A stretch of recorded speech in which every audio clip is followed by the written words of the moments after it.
Special episode of Jenn Wirth Radio this week for a couple reasons. Coming at you live from beautiful Key West, Florida, Ocean Key Resort and Spa.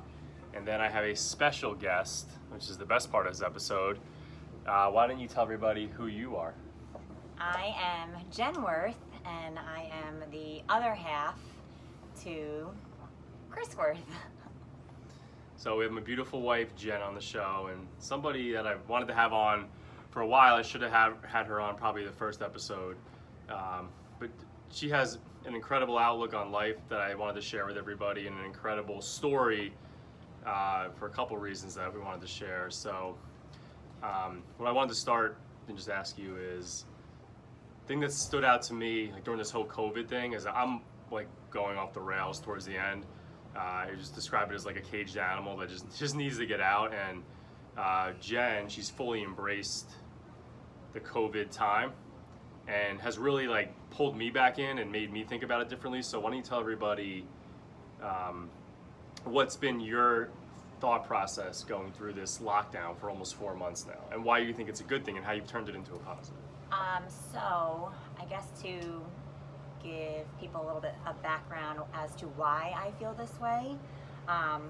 After having our second baby, at 4.5 months postpartum, I experienced something that was just awful. And fast forward, I was diagnosed with postpartum anxiety and depression, and I beat that. Fortunately, with the help of you, of course, and an amazing center near us. So that was by far the most difficult thing and hardest and darkest time of my life. And having gone through that and beating it, I feel like I can conquer anything now, even more so than I did before. So when COVID came, I just felt like this is nothing compared to what I just suffered with and then got through. And I am someone like you that can never sit still. I'm always on the go. I enjoy being active. I very rarely sit on the couch and watch TV, as you know. Rarely isn't never. Yeah. So, and I've always been that way, even like prior to children as well. So I felt like COVID happened, and I'm a very, very positive person. So, and I'm a true believer that everything does happen for a reason. And that happened, and it really caused me to have to slow down and not like fill my calendar with things for myself, but even for our children with like swim lessons and music class and going here. And I like to be out with them and keeping them busy. So this forced me to slow down and really embrace this time with our 2 young children, and made me or forced me to do things with them that like I've always wanted to do, but just like, again, we're always on the go. And instead of, being like negative about it or that like we're stuck at home, I grew so much closer to my children than I've ever been, because we had to. And I actually liked that I had to slow down, and I liked that I didn't have to rush out of the house to, bring them to, or bring Kayla to daycare or go to swim class. And I've never really been a spiritual person, but I truly believe that this happened for a reason. And it's just a reminder to everybody to slow down and appreciate what is in front of you, and do the stuff that we keep saying we don't have time for, because now through COVID, you have all of the time, and it's just a choice that you can make. So I have embraced it, and I feel like it's just another thing I'm adding to my list of things that were difficult that I've overcome. Well, something you said to me that I like resonated the most was, so we're never going to have this time to spend this much time with our kids, and we're probably going to look back years down the road, and like I wish we had that time again where we were just stuck in our house with the kids and they were a focus of our attention. Yeah. At all times. So I think it's really important that you like saw that in the moment and then, you know, are taking advantage of it. Yeah. So your story, which is really important, I think that we talk about. This was after our second daughter, Natalie. You had no postpartum issues with our first child.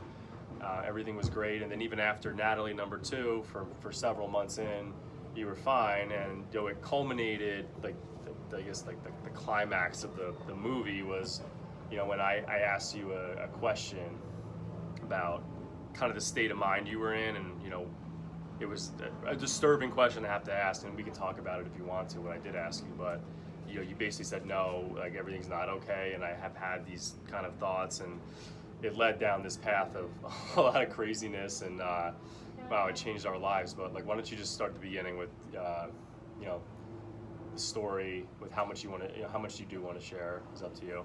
Yeah. So I thought that I knew what postpartum depression was, and I think that every woman thinks they have an idea of it, and I could not have been more wrong. And I remember, you know, after having both of my kids, and they give you a pamphlet on it, and I literally put it to the side, and I said to myself, like, this is never going to happen to me. I'm so positive. I'm the happiest person. I have like a great support system with not only you but our families. And I've never had a history of it, so I never really looked further into it. And while everything was great after having our first and after having our second, yes, it was great, and we embraced it and we learned as we went, but it was really, really hard. But we figured out a new normal with our first. We figured out a new normal when we had our second. We did miscarry in between them, and at around 4 months postpartum, like just out of nowhere, I started feeling like awful anxiety that just took over me. And one day, while playing with our baby on the floor, which was just something like regularly that we do, or that I do, this horrible, horrible thought came over me, and it was towards my baby, and scared me so much. You can curse on here, by the way. Scared the shit out of me. And that was really the point that, like, I knew there was something wrong. I thought I was going crazy. I Googled schizophrenia because I know that whatever this was that I was experiencing, I had no idea what it was. And I just knew that it wasn't normal for me to think this way, because it's just not me, and I didn't feel that way. So I kind of I did suffer in silence for a little bit, but I was vocal with Chris about feeling, it's so weird to call you Chris because I don't call you Chris, but Dave, just telling him that, like, I just don't feel like myself. I just feel off. I became so unmotivated in everything. I just didn't want to get out of bed, and I'm so self-motivated, just like you, and had things that I had interest in, like working out, nothing. Like, I didn't want to do any of that, so I knew something was going on with me, and I did keep expressing that to him, but like I didn't tell him this horrible thought that came over me, because I was embarrassed, and I was thinking, like, what is he gonna think of me? And so many women, moms, feel the same exact way, and that is why they suffer in silence, and that's horrible. And we have a great relationship. We communicate all the time. I trust him, so why should I ever feel that way? But I did. And things just got progressively worse. This anxiety, this thought just kept coming at me, and it literally haunted me, and it was the worst during like times when things were quiet, so when I was showering or when I would go to sleep at night, because those were the only times really that like our children weren't present, and it was just me. And fast forward, I started not feeling comfortable being home by myself with the baby. Again, that came out of nowhere. And one morning he was getting ready to go to the gym, and I came downstairs, and I remember telling you, like, I don't want you to go to the gym this morning. I don't want to be alone. The kids were still sleeping. I just didn't feel comfortable, and that just led to him. We were talking, and he asked me this question that I don't want to go into details, but I'm sure you could figure it out. Really a question that I never thought he would ever have to ask me, and I don't think that you ever thought you would ask a question like this to me. And I know for sure that you most likely would never think that I would answer it the way that I did. But when I tell you that what he asked me and my answer literally saved my life, and I really, really mean that, because I don't know where my life would be right now if he didn't ask me this crazy question. And that kind of opened up the floodgates to me just telling him everything, this horrible thought, and how I've been feeling, and that we knew then and there I needed to get help. And my story goes on and on, but I went into the psych ward because of what I was sharing when we went to the hospital. I knew that I needed to be honest if I wanted to get better for myself and my babies, and I was honest, and that was where I needed to be at the time.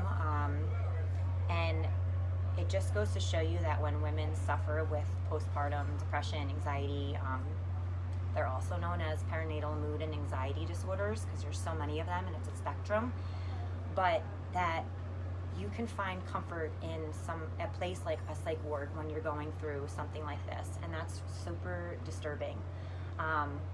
But anyway, my husband was a huge advocate for me when I was there, because I couldn't advocate for myself, and it wasn't the right place for me. I wasn't getting the help that I needed there.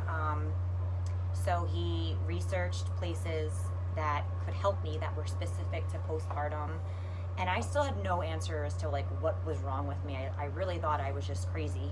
And fast forward, I was discharged from the hospital with no diagnosis. The psychiatrist just said that it sounds like I've always been a worrier, and that I just have a lot on my plate with 2 young kids.